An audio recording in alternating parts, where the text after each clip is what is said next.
All right. So we're going to discuss advanced case, more so how to to better interpret critiques when debating it, how to do things like sequence critiques, how to win a critique without going for the alternatives. But let's start with the first question. What is a criticism? Anyone? Yes. Like, my opponent operates within paradigm X. Paradigm X is bad. Okay. Anybody else? Here's something that's wrong with this. Here's something that's wrong with the society. Here's the reason why the F conforms to that part of society, and here's why. Or like the neg conforms to that society, and here's why my side is better. Yeah. Basically, what a criticism does is that it criticizes the moral assumption in which the affirmative is foundation upon them.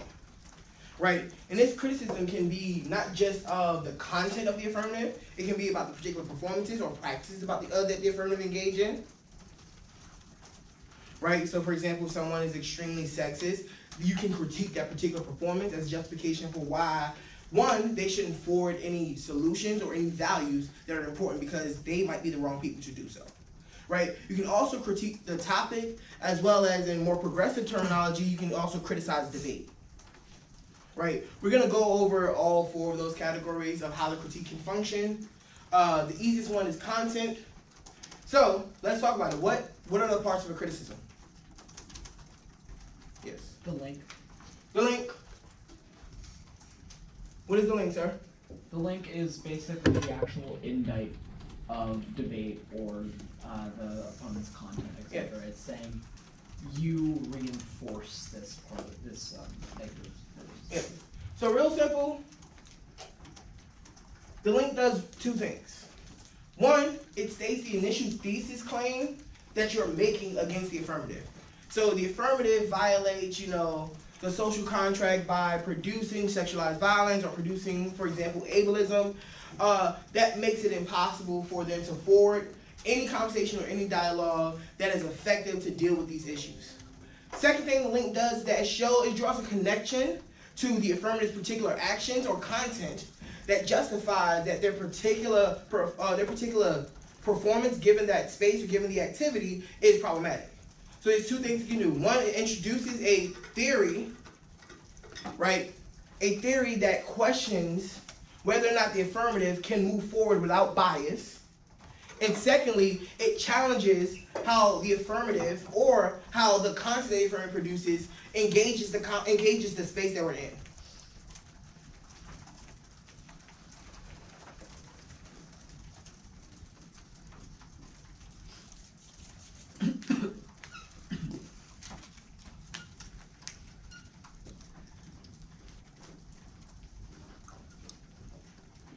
Very simple concern is why the act went bad. So it could be that, everything is good until, the affirmative got up and was, really racist. Or it could just be like the affirmative wasn't good at all, right? Your goal with link packaging is that you're supposed to do as much as possible to prove that the affirmative is uniquely responsible for the actual incident of maybe, some form of structural violence. Now, what's the next part? Impact. Yep, impact, or if you're old enough like I am, implication.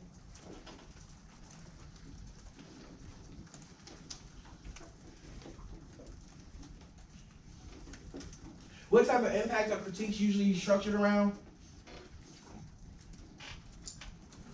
Me? Huh? Me? Anyone? Like maybe I'm just guessing here, like oppression impacts or something. Yeah, so more so systemic impacts are what the criticism is related to. It is going to show a linear progression of harm and how the affirmative fits into that same linear progression of violence. If people want in the back, you can sit up here. Like, it's chairs and stuff up here. Unless you're comfortable, if you can say, it's whatever. Right. So impacts describe, or implications describes the linearity of the situation or scenario. Ideally, you're going to explain that this incident or this violence is already projected in civil society. The affirmative makes it net worse, or the affirmative then creates another construction of how that violence is reproduced. Everybody get that? Anybody need me to simplify it at all? Cool.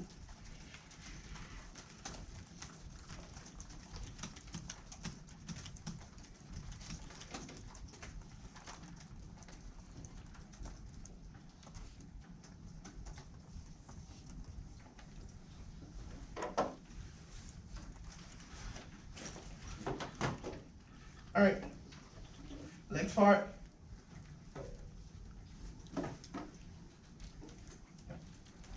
Actually, better question. Can you win a critique with just these two things? Yeah. Okay. Why? You can still show there's like a net harm to doing the app or something. That's true. It's a net harm to doing the app. It functions as a linear disad. Bingo. Right? The critique, minus an alternative, is still a linear disad. It still shows that the affirmative is uniquely responsible for causing an impact that they cannot stop. Same thing with a net benefit. If your net benefit has a strong enough justification, you can still win that net benefit without winning that you have a better competitive policy option or a better competitive way to resolve the status quo. It is called a linear disad. Why is it called a linear disad? Anyone? It's structured like a disad, but it has a linear impact rather than a brink impact. True. But what does that actually mean though? What is missing from a normal disad? I think it's not something that like pushes it off the brink or like pushes it from like something to like a big like harm scenario, which it says like before or something. Instead, it's like something that like says, oh, the impact is like creating like oppression or genocide of those type of impacts. That's true. That's not 100% true, but it is true. It's Yeah. using what's normally considered uniqueness because there are problems in the status quo, but the app just makes it worse. Yes. So the reason why you don't uniqueness given a disad is because given your link packaging, right, you're already describing that a problem that is already gradually getting worse. That the 1AC is uniquely responsible for making it reach that brink or that tipping point. I.e., if you do no disads, you destroy the threshold by reading the affirmative. So yes, this thing is bad. It's not as bad as it could be, but reading the affirmative destroys any potential that we had to recover. Make sense? Cool. What is the alternative?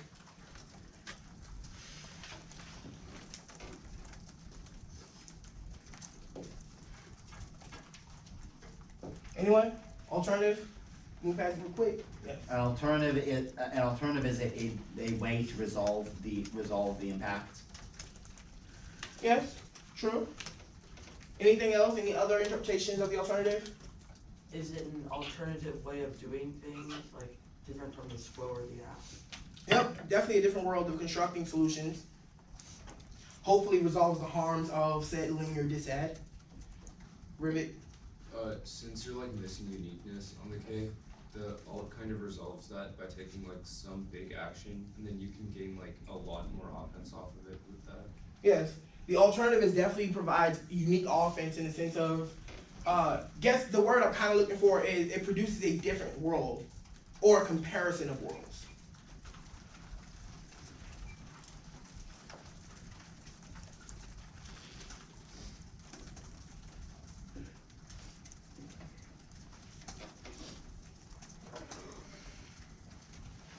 Right? So ideally with an alternative, you're comparing two worlds. You're suggesting that the world that the affirmative creates is one that fundamentally produces a bias or produces structural violence that cannot be recovered from. Which means that there is no solution other than to produce or create another world or a way to deal with the harms given the world. So, should the alternative solve the F? Anyone? It's a yes or no question. Should the alternative solve the F? Doesn't have to. Doesn't have to. So that's a no. I think the alternative should only solve the app if you're going for it. Yes. In this case, it's what we know as a floating pick.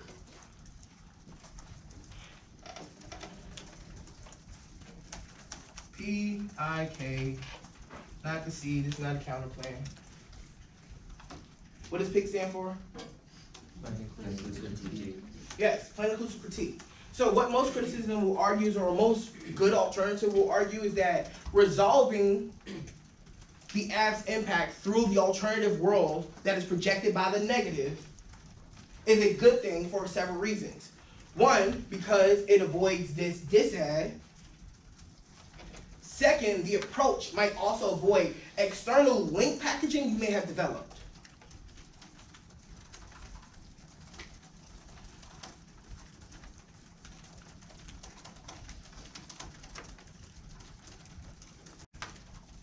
And third is that our world is just better.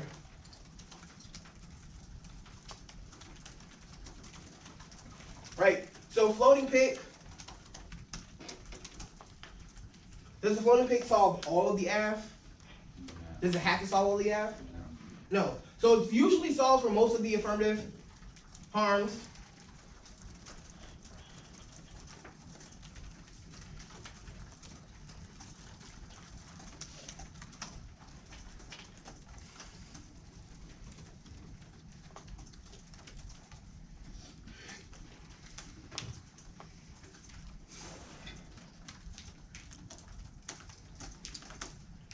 With a floating pick, you should forward it always as a better mechanism. And ideally, you kind of want to spring this on them later on in the debate. You want to introduce it as a floating pick. You know, be like, yeah, you know, my NC is this floating pick, capitalism. Like, no. Ideally, the goal is to get the affirmative to try to weigh their advantages against the counterplan, against the critique. And then you just like, we actually resolve the entirety of the affirmative plan, or we resolve this particular weighing mechanism. All we have to do is prove some kind of disadd or some kind of like lack of solvency on another contention, right? So the goal of the criticism, particularly as a floating pig, is to absorb as much of the affirmative as you can, and to prove that minus the affirmative mechanism, there still can be solutions. Everybody get that? Anybody want me to go more in depth about that? Now, question is, why could a floating pick be good? Why is a floating pick good? It gets rid of the, it provides it gets rid of all of the affirmative impacts, like by solving for them, and then states like. Yeah, it's a good thing. Mercy? Also, if it's a floating pick, even though it solves the entirety of the app, it also prevents the bad thing that the app does. Yep. Anyone else? Why is a floating pick good? Anybody think a floating pick is bad? I do. I think they're cheating. They are cheating. Now, why is it cheating and why is it not, you know, just fair competition? Anyone else? Why is a floating pick cheating? It seems like you bring up an entirely new argument and like trying to turn a case in your last speech. Yeah. It's usually the way in which people introduce or utilize floating picks is usually a last speech thing, which gives them only one more speech to recover from the fact that you've stolen all of their ground, or a majority of their ground. I think it's probably like condo but worse, like a condo pick but worse. So it's just like, hey, we don't know if we're going for this. Instead of just explicitly stating to you, there are 3 worlds that we can go for in the 2 and R, have fun line by line each one. Somewhat true. What about mechanism questions? Like, if you know there's a better way to resolve a problem, why not offer it? Right? That is the only reason why I think floating picks are actually good, is because it's not that you're saying that what the app wishes to accomplish is bad, just that the methods in which they use to accomplish those things are problematic. That's why floating pick is good, because it just provides a better mechanism to resolve all of the residual harms that the round may talk about. So for example, if they get up and talk about like an extinction and like, you know, in structural violence, you just get up and be like, but what about, you know, children's rights? Right? Of course they can win internal links to why children's rights deals with both of those things, but it's better for the alternative to resolve all the arguments, because what happens in regular debates? If someone is winning their contentions, what usually happens? Yes. So they will use this to outweigh you. That's why floating picks are a good strategic tool, because they cannot use the same weighing mechanisms that they would normally use.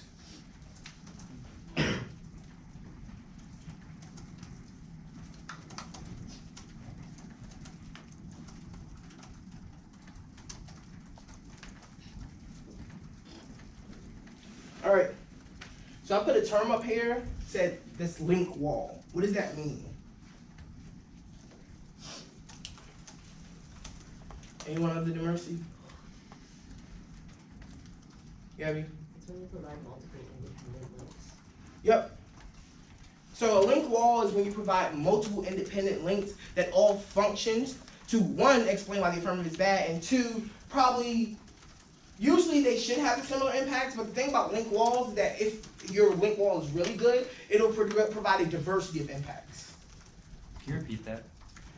Usually link walls will always trigger back to one impact, but if you have a really strong link wall, then they should all have individual or diverse impacts.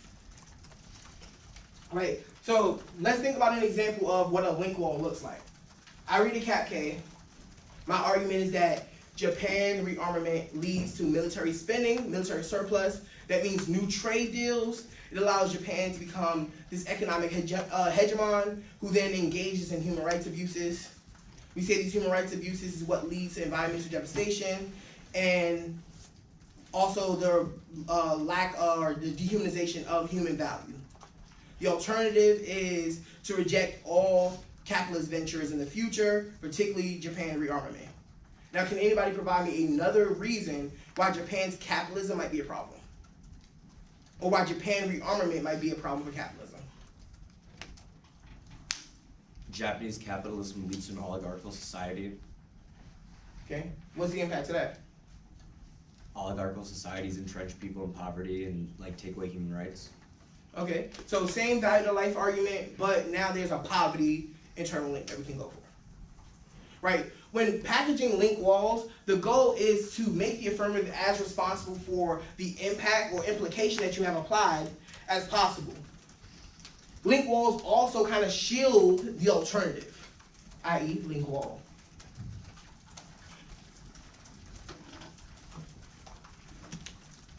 Right, so the goal is that to distract them as much as possible by producing several reasons why they're problematic so that they don't test as much of the alternative / impact debate. Or, given a good link wall, you're doing multiple link impact things but resolving all with one alternative. Everybody good? Anybody need to go back to something, slow down? Please let me know.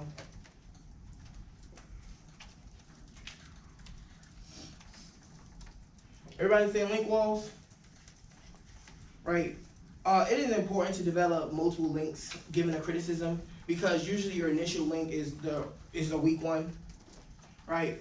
In a lot of cases with a lot of critiques, most of them will either provide. Okay, that's not working.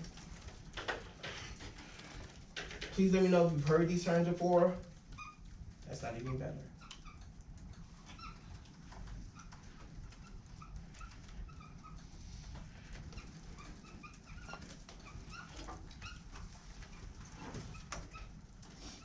Anybody has heard the phrase link of omission? You in the back, can you tell me what it is? It's like it's basically where like you say that like since my opponent doesn't talk about it, that's its own link into decay. Yes. So link of omission in this term you might hear a lot, particularly when it comes to identity politics, right, is a link of omission, right, which means that one has omitted, choosefully, and have omitted to talk about a particular area that is important in relationship to the content, or in relationship to the space, or in direct relationship to the actual topic. So link of omission means this is something you haven't talked about, which means that you probably produce a bias, which means that your plan does not resolve for everyone. Some people will suffer because you have omitted conversations about them or have omitted things about them. This can be a really strong argument when it comes to the question of ID criticisms. So, for example, like feminism, right? The fact that we can forget a whole portion of society that functions different or in difference to masculinity is probably a link of omission. Like, although you say you solve for everyone, the particulars of your affirmative would produce violence against a set of the population. So your lack of including them produces a bias, which means that you're probably not best for producing the greatest values. have a question. Could a good answer for like link of omission if you're talking about feminism be like, I can't speak from the positionality of what it means to be like masculine or what Yes, it you means to can. be- But the real answer to that is research. There's tons of research that suggests not only about gender and like the academy, but gender in multiple facets of society. Right? Your lack of research and your lack of evidence prove that your attempt to produce a policy, your attempt to produce a value criterion is biased. So yes, you can't speak for them, but you also have tried to speak for them by saying you saw for everyone. That make sense? What about link of commission? This is a little bit harder, a little bit more nuanced, yes. No, never mind. Anyone? It's not actually really that much harder. If link of omission means to omit, what does link of commission means to? Commit. Yes. So you commit to actually avoiding solving for a particular population.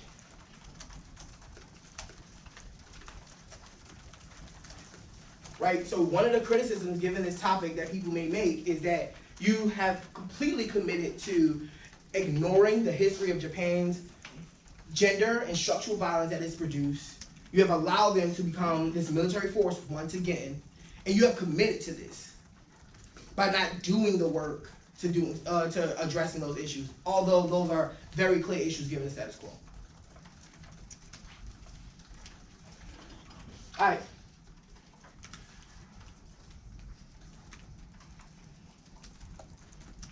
Now, my question is, what comes first? Between link of omission and link of commission, is there like a distinction between the two, or do they like? One suggests that the affirmative does this kind of unknowingly. The other one suggests that the affirmative policy is shaped in order to avoid that, or that values are shaped in order to avoid that conversation. So one is like a, oh, you made a mistake. The other one is like a, you did this purposefully. Which is more so predicated off of what? What do you think this link is? Yeah. Is this a critique of the content? No. This is usually a critique of performances, i.e. the way you have researched, the way you have presented it, are all linked to commission, where a link of omission means that like you just have not done enough work, so you don't have the content to prove that you're actually concerned with the issue. All right, so my question is, if you are a judge, why would you even give the criticism leeway when the affirmative went first and introduced the first initial plan?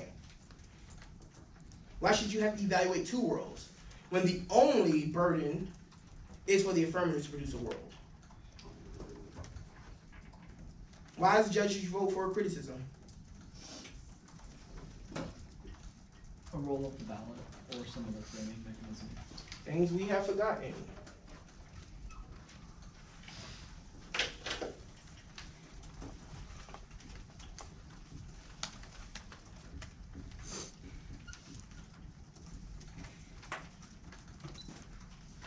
I believe these are always important.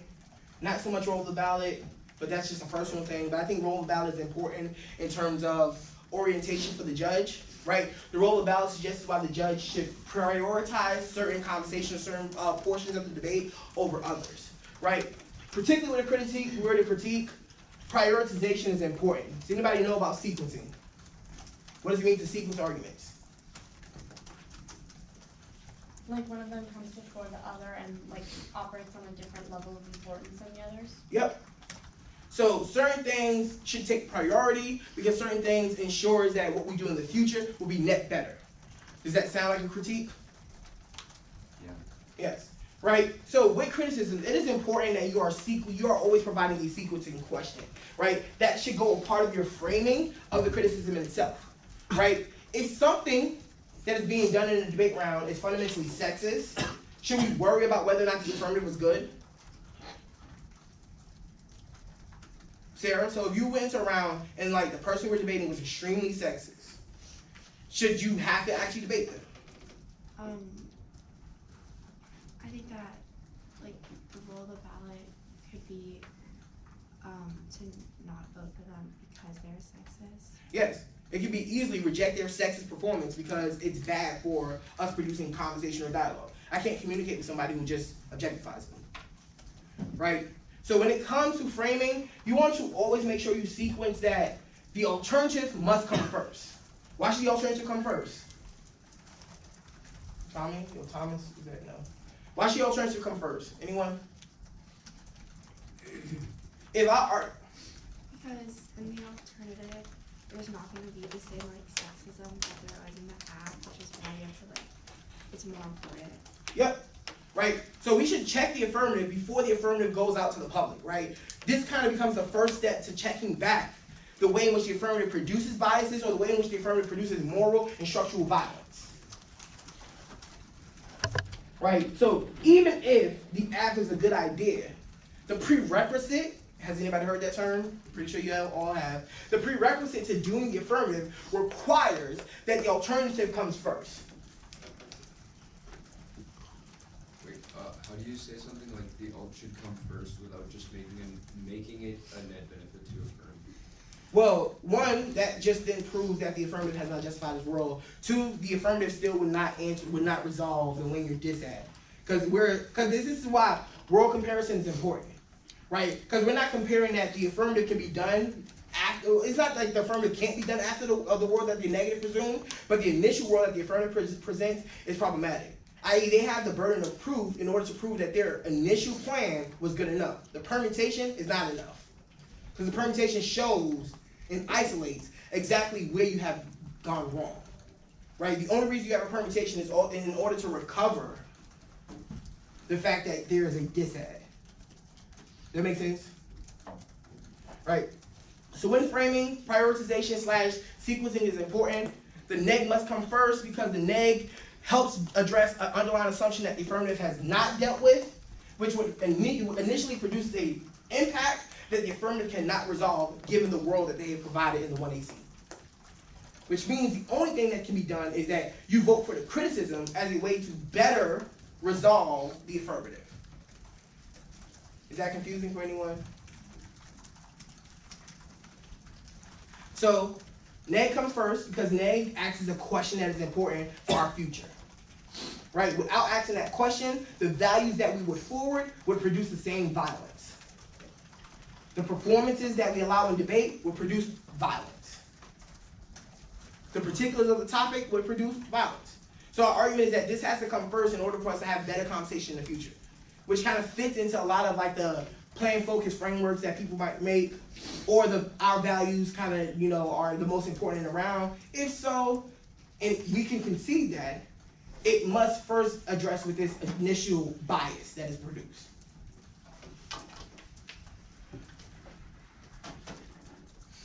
Anybody has any questions? Any questions yet? Nope. No? All right. Now, framework. What should be a part of your framework? Ideally, you have a systemic impact. How should your framework kind of be structured?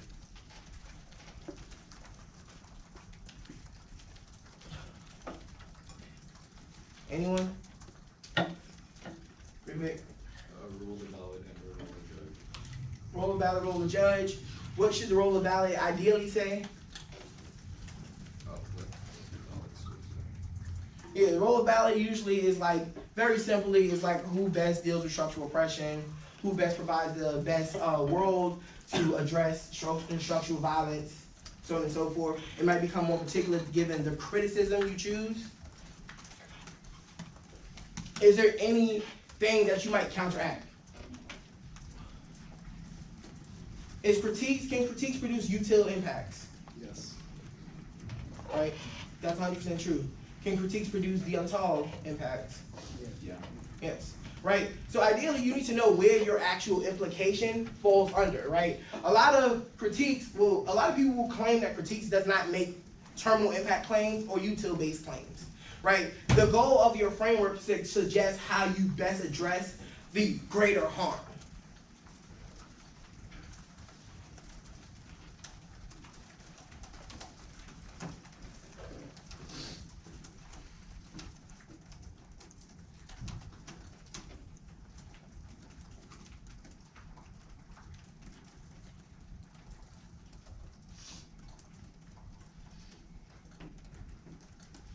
Alright. Now, so we've talked about the critique versus the affirmative. What about critiques on other levels of the flow? Can the affirmative make criticisms? Yes. So ideally, there are ways in which you can criticize other levels of the flow. One, I think probably the most important is theory/T.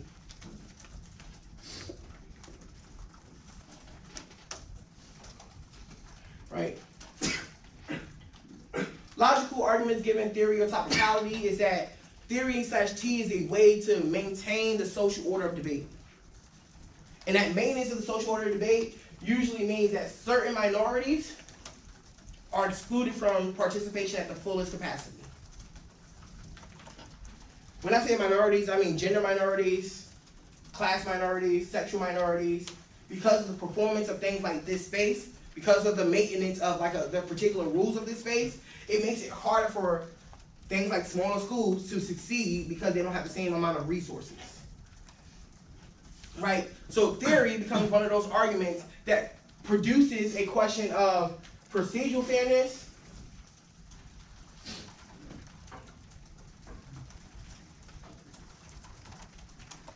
over structural fairness.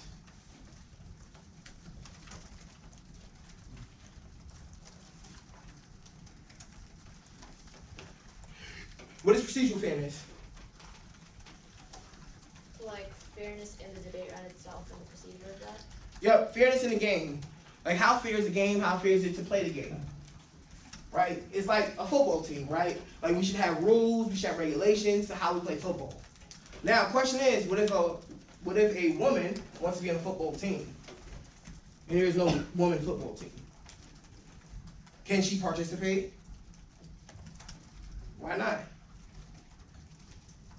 Why not? Because of the rules. The rules doesn't say that you have to be a male to play the game. Because Wait, you go. No, you go. Oh. Oh, sort of like social rules in a way, like women. Yeah. Yes.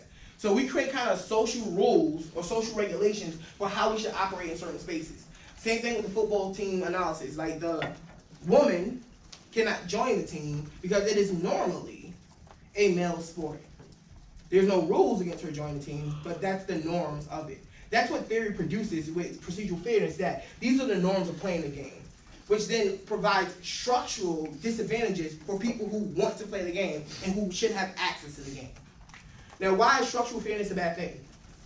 Or why is violating structural fairness a bad thing? Do most of you think you can compete with the richest people if they have like 17 coaches? So is that a fair game? Okay. So how many of you who are, non-cis conforming felt comfortable in every debate you've been in? All of you? You just feel comfortable? Right? The idea is that structural fairness should be prioritized over procedural fairness, because if we always worked on how to play the game as normal and as how the framers intended, it would always exclude social minorities, because the event was never created to include those social minorities. Structural fairness should be prioritized, because structural fairness allows for more accessibility, i.e. more people have access to it than just the elites.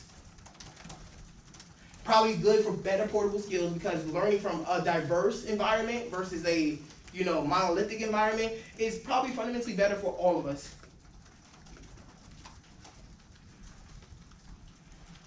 And also, procedural fairness is fundamentally just cis-normative, in the sense that it produces conditions in which it makes it not only impossible for people to debate, but those who are actually good at it, it makes it harder and it drains them a lot more, because there are structural barriers that make them feel inadequate in this space. What about disads?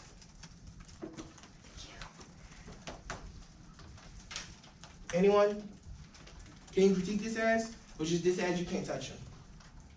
I would think you could critique disads, especially if it's an extinction impact, because there's like a lot of various critical literature that indicts extinction impacts as being unrealistic or being a way of performatively taking focus away from structural violence. Yep, absolutely true. I think disads are probably the easiest thing to critique because disads are all predicated off of paranoia, right? One of the critiques that I normally would run against disads was this notion of the looming fear, particularly politics disads, right? We as the people who don't holistically have control over politics.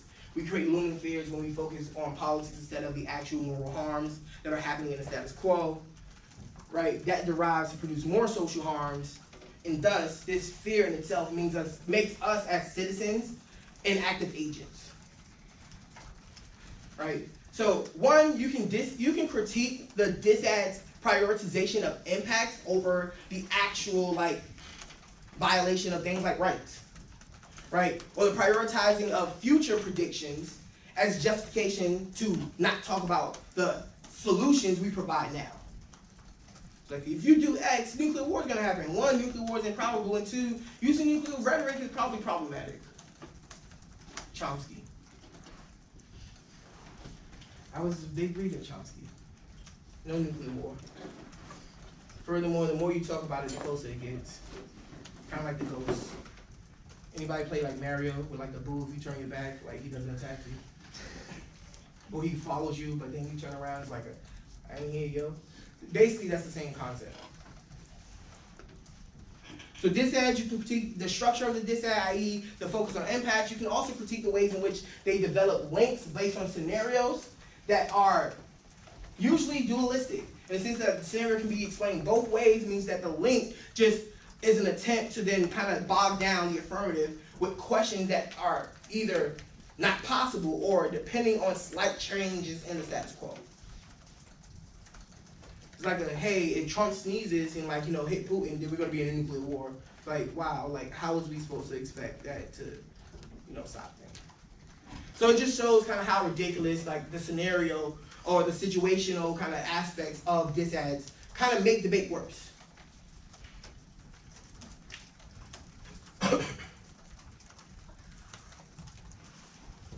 Can you critique a critique? Yeah. Why? You can critique a critique because just like anything, it's an advocacy. It has impacts, it has links, and all of those can be problematic. Yes. And if it affects the status quo, usually it's gonna have some kind of negative effect. Anything. Nothing is always 100% good. You got something in the back? No, I was just considering. All right.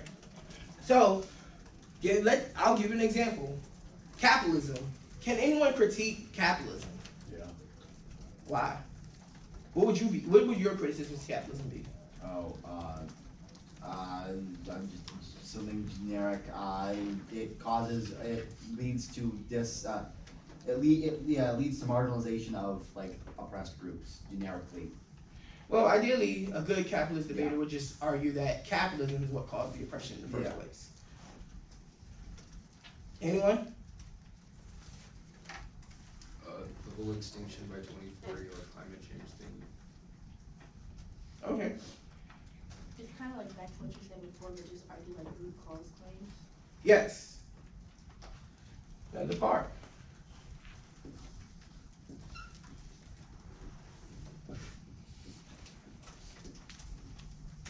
Now this goes back to prioritization, and it also should be a part of your framework. You should have some initial root cause claim when dealing with both the affirmative and the criticism, right? Because that's what the criticism is arguing, is that at the roots of your project, there is poison, which means the tree cannot bear fruitful ventures. So if we can stop the poison at the roots, then we won't grow any more harm. Oh, I'm sorry. Right? Root cause debates are extremely important when you are debating decay and we are debating against decay.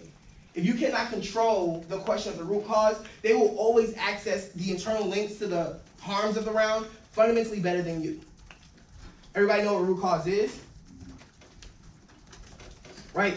A smart criticism or a smart critique debater must make arguments about root cause in order to win against the weighing that the affirmative will do. Most affirmatives will weigh their largest impact versus decay and suggest that decay is not adequate enough. But your argument is that all of your impacts stem from a particular source that generates the necessity for you to claim them as advantages. I.e., the only reason why you can claim something like Japanese East Asian instability is because America and its imperialism is what caused it to be unstable in the first place. And that America's position in Southeast Asia, East Asia, is fundamentally important for their stability now. That's exactly how it works. That I'm going to make you insecure in order for you to then need me as a security measure.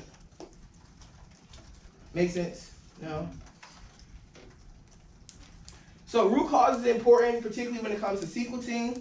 Root cause is important when it comes to going for the critique without the alternative. If you do not have a root cause claim and you also kick the alternative, it is impossible to win a criticism. You have to show where the impacts derive from and how those impacts made to be, which is usually in a lot of cases called a perpetual cycle. Yes. Why can't you just like win the framework and go for the links as decides? Because one, root cause should be a part of the framework debate. And two is that even if you win framing and a disad, they can still win a risk that if they solve for one contention that you have not had a direct argument for, they can still, that still means that their app is a good idea. What did you say for perpetual what? Perpetual cycles, right? So for example, given feminist critiques, the author Warren and Katie would make the argument that not dealing with the structure of patriarchy and how systems and institutional practices reproduce patriarchy, what we do is then we allow the justification for binaries, i.e. for dichotomies to be produced, where one is seen as a dominant subject via patriarchy, and the other one is a feminine subject or a submissive subject. And that then allows for all forms of violence to then be articulated through that same dichotomy, and it is because patriarchy produces a conversation or a notion of dominance. So if we cannot resolve patriarchy at its roots, then we can't solve for things like nuclear war. Because nuclear war, again, is a performance of patriarchy. Does that make sense?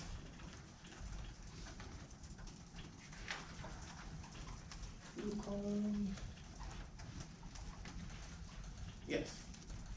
So, on the interaction between like root cause and a link, so say the affirmative is like a policy app and they have an extinction impact, and you are say running, I don't know, setcall, and you say that like talking about extinction marginalizes indigenous peoples and it's never going to happen, but then you also say that settler colonialism is the root cause of war. Yes. So that those like don't. Those two things will not contradict each other. Okay. Because your argument is that the only reason we would get to those extinction impacts is because of the way in which we can articulate violence through settler colonialism.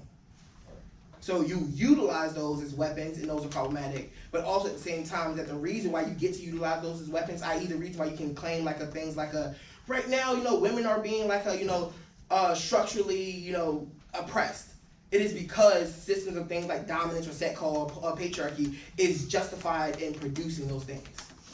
I.e., you need the world to look bad in order to be affirmative. Yes? No? Yeah.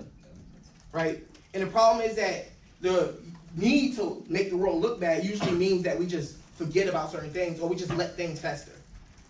And problems build, these impacts become greater, and it is harder for us to reverse the trends.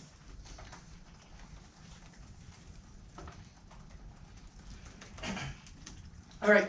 So, how do you kick the alternative? It's probably the last thing you're going to do. How do you kick the alternative?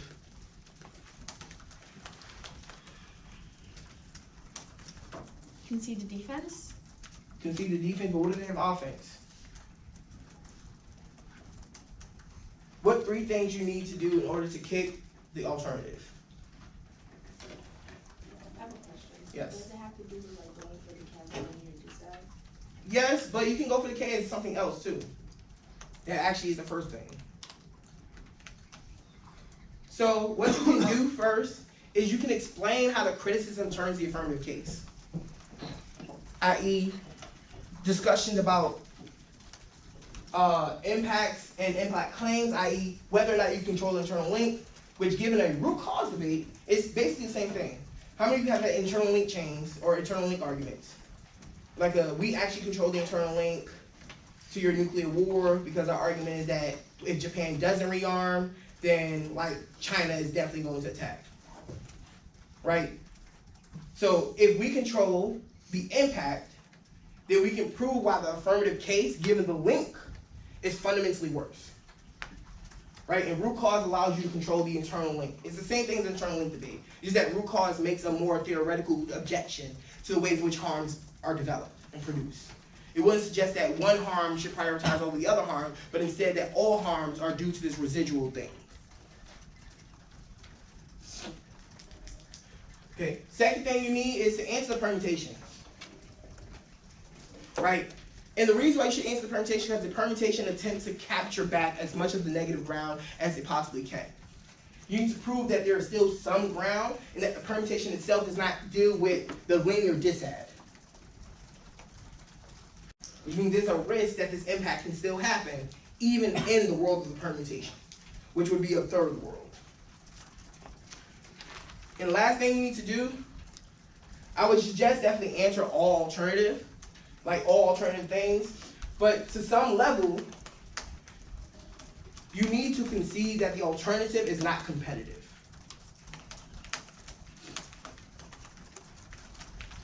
I.e., the alternative is probably missing solvency.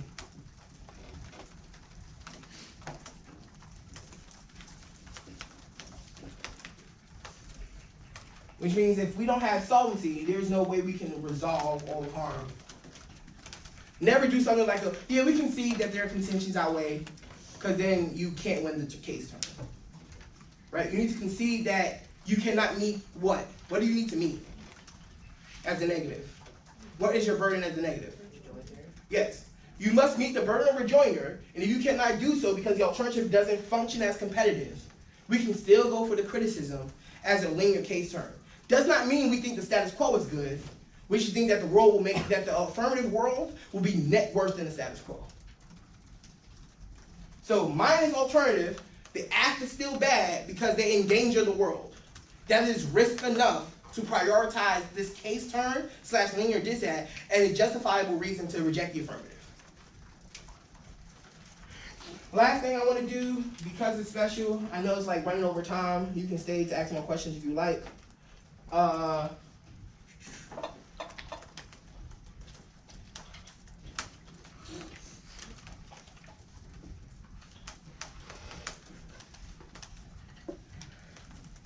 coach Rutgers University. One of the biggest things we do is that we critique performances, right?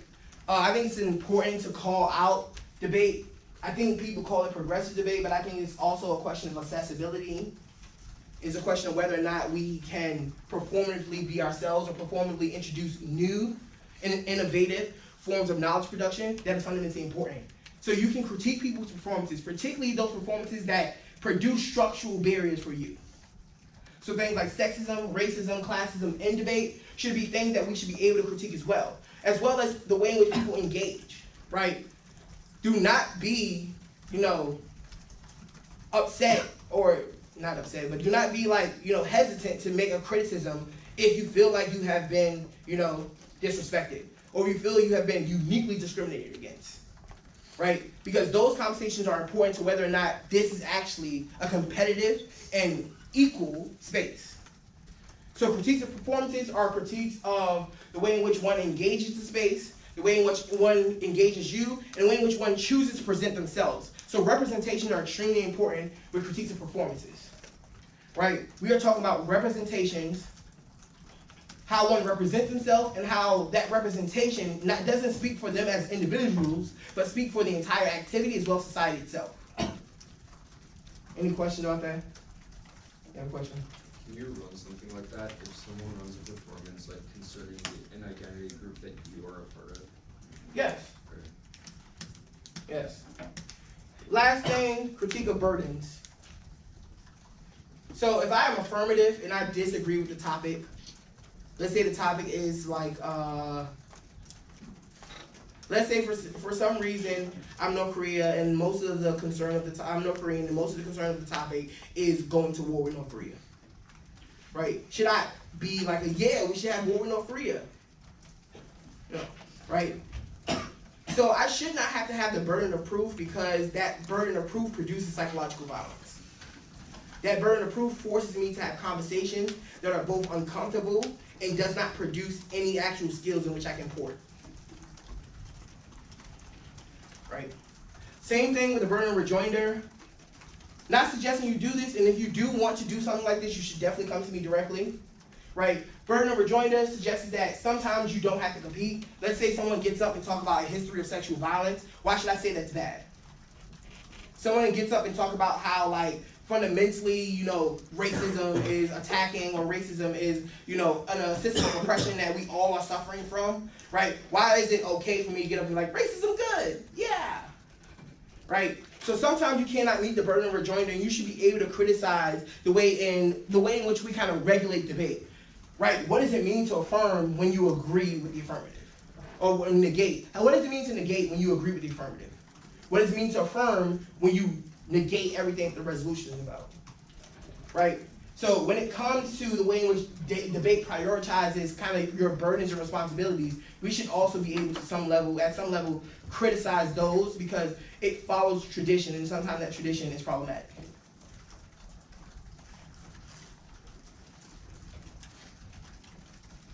Hope this was helpful.